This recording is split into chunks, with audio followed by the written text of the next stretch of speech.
Magandang araw! Sa isa't kalahating buwan kong paninirahan dito sa Hupyak, ito na yung araw na kailangan ko nang lumipat. Hindi ko maunawaan ang nararamdaman ko. May part na masaya dahil ibig sabihin ako'y makakapagtrabaho na. Pero naman sa totoo lamang ay naaray na ang bulsa. Ay alang naman ako'y umasa sa isang aray. Ay may pamilya ding itinataguyo. Ay masasakit na nga daw ang balakang sa kabubuhat ng mga matatanda. Kaya ako'y dapat na maging masaya dahil ako'y lilipat na. Kahit may parting lungkot na nararamdaman, ay ito talaga ang realidad. Kailangan natin harapin ang hamon ng buhay ng mag-isa.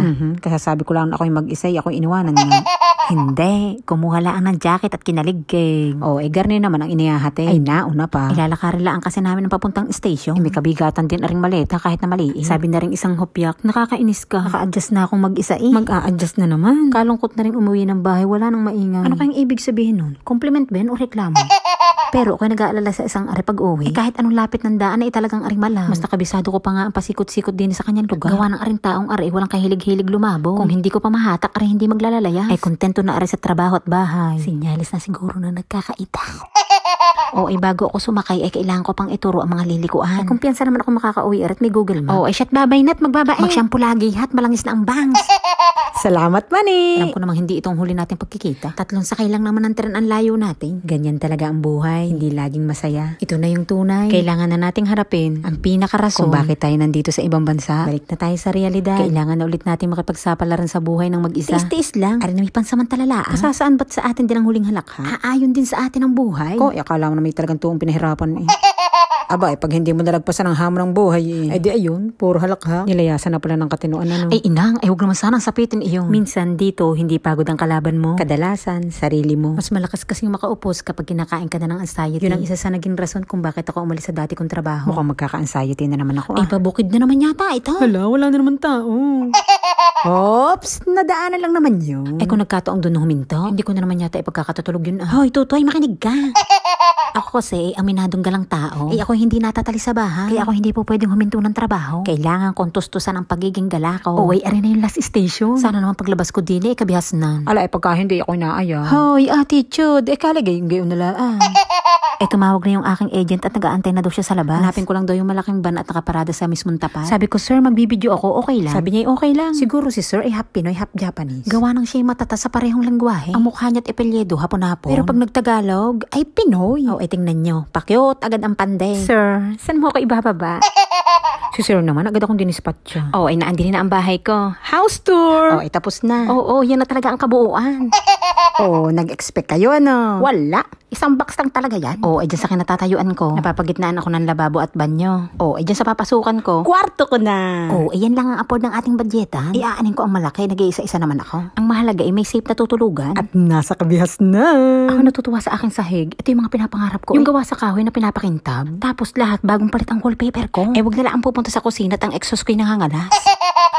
Bigyan naman natin ng kaunting pula. Tapos aring lagayan ko ng damit. Pagkakalaki. Ang damit ko, aalog-alog. Ewan ko ba, mula na ako nanirahan sa Hokkaido. Doon ako natutong paulit-ulit na lamang ang sinusuot na damit. Yung kasi nakikita ko sa kanila. Yung mga nakakasalubong ko doon, mga nakabota, putika. Yung alam mong kagagaling lang nila sa trabaho. Hanggang sa na-adapt ko na rin. Masarap pala yung ganun. Yung mga wala silang pakialam sa itsura mo. Dugyot ka't malinis, tao ang pakitungo. Kung ikay alingasaw sa baho, masipag tuntaong. Karamihan kasi bakahan yung trabaho doon. Nakapag-reminis na kasi simula pala. Sa totoo, namimiss ko kasi doon. Wala kasi talaga akong masabi sa babait ng tao doon. Kaso, mas lamang talaga sa akin ang kabihasnan. Masaya ako pag nasa trabaho at kasalamuha ko sila. Pero pag uwi ng bahay, ako'y kinakain ng lungko. Dine, may idadaan mo sa gala. Antay-antay at iyayabong ko sa inay aring aking bahay. Sabi ko'y, inay, tingnan nyo, ang ganda. Pag sa lalapit ng pader, ay literal na abot kamay. Isa sa nagustuhan ko sa pagdating ko sa bahay na are, ako'y nakatipid. May palibre ng kurtina, may kasama pang wifi. Yung pa naman yung mga iniisip kong mabibigat sa bulsa. Sa kusina, wala pa ako halos gamit. Bukas pa daw ang deliver, nakakatuwang at mga bago. Yun, sagot ng aking kumpanya, wala akong inilabas na pera. Pagkakasarap mabuhay sa mundong ibabaw. Pagkatapos kong kausapin ng inay, uutay-utayin ko ng ilabas itong aking gamit. Iuuna ko ng ilabas itong aking tsinelas at ako'y palabas mamaya. Mukhang magiging busy nitong aking maghapon. Maghapon ay hapon na pala. Di magdamag.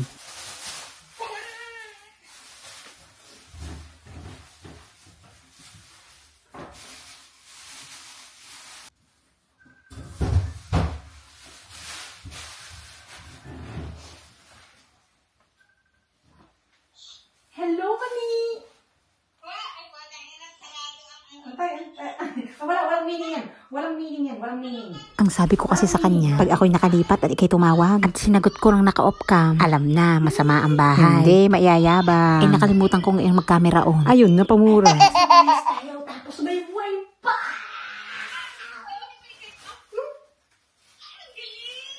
Mami, ang galing. Kaso luma na rin ito. Oo, tapos yung bago, mami. Wala pa akong washing machine. Kaya na. Ikaw, banyo, pares tayo.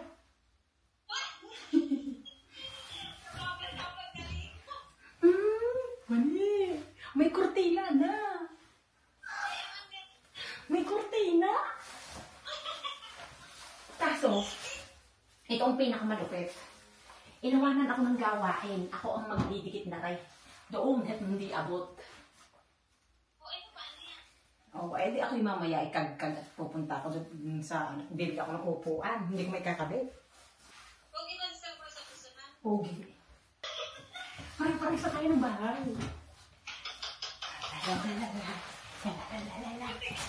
Ay habang inaaral ko ang tamang pagtatapon ng basura din ay nag-doorbell si Pogi. Ay si Pogi, ang aking agent. O edi kik, si Pandit.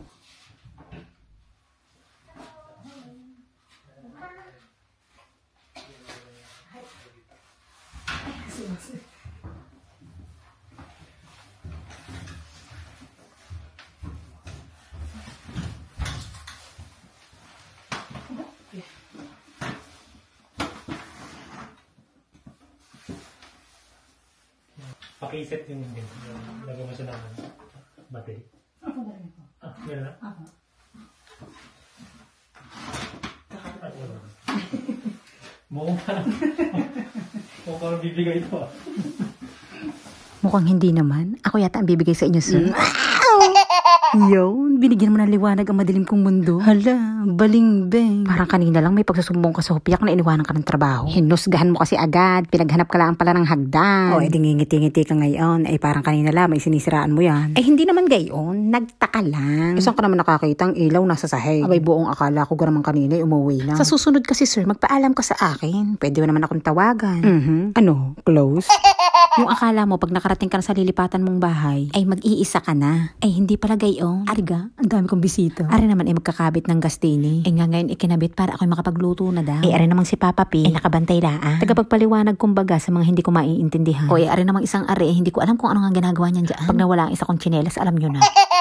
Siguro na may okay na ang lahat. Ano? Higaan ko na lang ang problema. Eh meron nga silang ipinrovide. Eh ang kaso, unan at kumot lang pala ang laman. Eh walang panapin sa likod. Abay, ayaw ko naman magreklamo at libre lang naman aray. Eh baka naman sabihin abay mahigpit ka. Eh mamuhunan din. Ari talaga ang dahilan kung bakit gustong gusto ko na sila makaalis. Ako kanina pang naliyok ang tiyan sa gutom. Eh hindi ako mabusog-busog sa kapagwian laang ni sir. Ang kailangan talaga nito kanin. Ako'y maghahanap lamang ng malapit na supermarket din. O eh maghahanap lang daw ng supermarket ha. Tapos may pagbibidyo ka ko no ng sarili mo. Pero halos hindi ka naman hagip. Ay ito, ang ipineplex ko ang aking bagong tirahan. Yung bahay na yan, may kwento talaga yan. Nung sinabi ni Papa P na nahanapan na daw ako ng bahay, sabi ko, sir, baka naman po pwedeng ibigay mo na sa akin yung address. Hindi pa naman ako magpapadala ng gamit. Gusto ko lang husgahan. Eh, husgahan? Gusto ko lang malaman kung ano-ano yung mga malalapit. Ganito, Joan, ha? Company mo kasi yung naghanap niya. Pinapasabi lang sa akin kung okay sa'yo na ganito ang renta niyan. Pag ikaw ay nag-agree, i-go na yun. Saka pa lang maibibigay sa'yo yung address. Kainama naman si sir, ang daming pa suspense. Ilang araw pa ang nakalipas. Nag-message siya ngayon. Sabi niya, psst, ay hindi pala ganun. Ano? Kapre sa puno.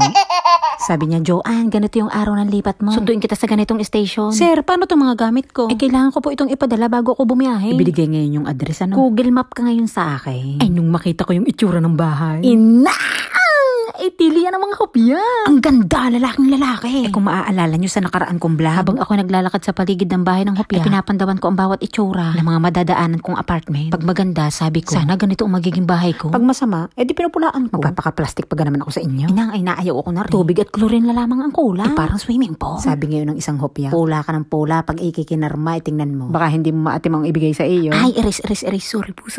Eh, kahit po mukhang swimming pool, okay lang. Basta komportable at safe. Basta laang din ho maikabit ko ang buwakit kining padlak na are. Eh, ako kanina pa din pansin nyo ba? Bakang bagari, ako'y takado'y bitin. Sabi ko pa naman kahit ano, basta safe. Eh, hindi safe. Ay, umabot pala ka dyan. Basta nilak ko.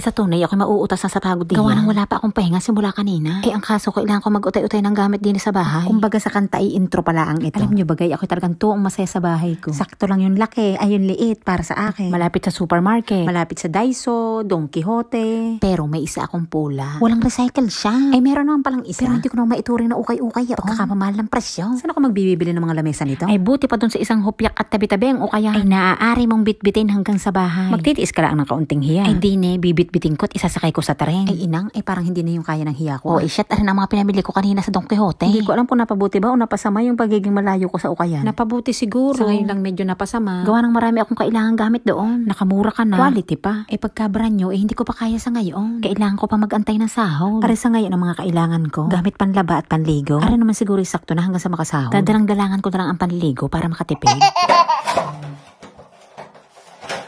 Iligo tayo. Nagtanong pa ako dun sa ate ko kung anong gamit niyang shampoo at conditioner. Gawa ng pagkakalanda sa buhok nung ginamit ko doon. Doon sa pinag-slip overang ko nung nakaraan. Hindi ko nga lang sure kung ari nga yun. Then, tissue.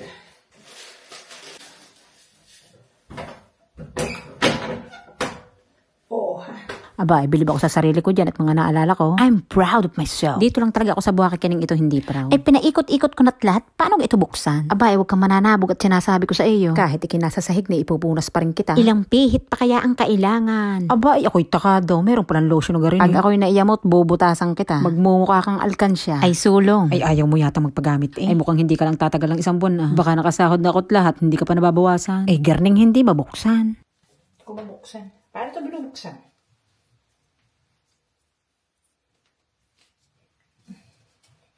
Uy. Ganyan.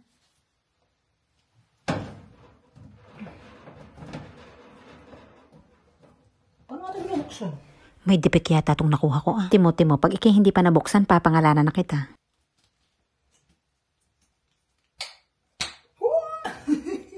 Ikaw ay kailangan lang pala naman bantaan. Dapat pala, kanina pa lamang tinutukan ko na. Excuse me ho sa aking exhaust fan. Ay di uling yata ang dating nakatira din Hoy, arin naman ang isa ko pang nabili. Gawa nang wala akong mapagtaguan ng aking ibang stocks. Ang totoo niyan, bago ko na ikabit yan, inabot na naman ako ng siyam-siyam. Ay walang sinabi ang tagal ng pagbubukas ng lotion. Ay hindi ko na kayo isinama sa pagkakabit at baka kayo mauna pang mangalay sa akin. Ito talaga ang purpose. Ang ganda. Ang ganda na. Doon lang talaga sa dalawang yun naubos ang oras ko. Yung sabi kong hahalwatin ko yung mga gamit ko at aayusin ko. Ayan, nakamaleta pa rin. Bukas na lang yan at talagang ako'y paupos na. At least, nakaligo. Alay, igagayak ko na rin aking hihigaan. Pupunasan ko na lang ng kauntit medyo magabaw. Wala pa akong pamispace. Ari, ang ginagayon ko sa inyong higaan. Ang buong akala ni Papa P, ang kanyang nabili isang set na. Wala pala rin panapin sa likod. Ay, sa pagod kong are. Kahit siguro sa papag ay makakatulugan ko. Alay, nagagawa naman rin ng paraan. Ari, naranasan ko rin naman ang babagong lipat sa Hokkaido. Ay, mas malamig pa daon. Ay, sisiw na rin sa akin. Sa mga oras na yan, ang buong akala ko, yan na talaga ang magiging higaan ko. At hindi na nila ipoprovide pa ang kakulangan. Alay, i-deliver daw nila ang kakulangan at magantay-antay laan. Ay, siya ay willing to wait with pressure. Pero aring pagod kong aray, hindi na maya-antay talaga. Ay, aray ang unang gabi ko din Ay, ako'y talaga'y tuong maligaya. Wala pa mang kang gamit-gamit. Ay, ako'y satisfied na din sa aking bahay. Yun! Ay, siya. Diyan na kayo.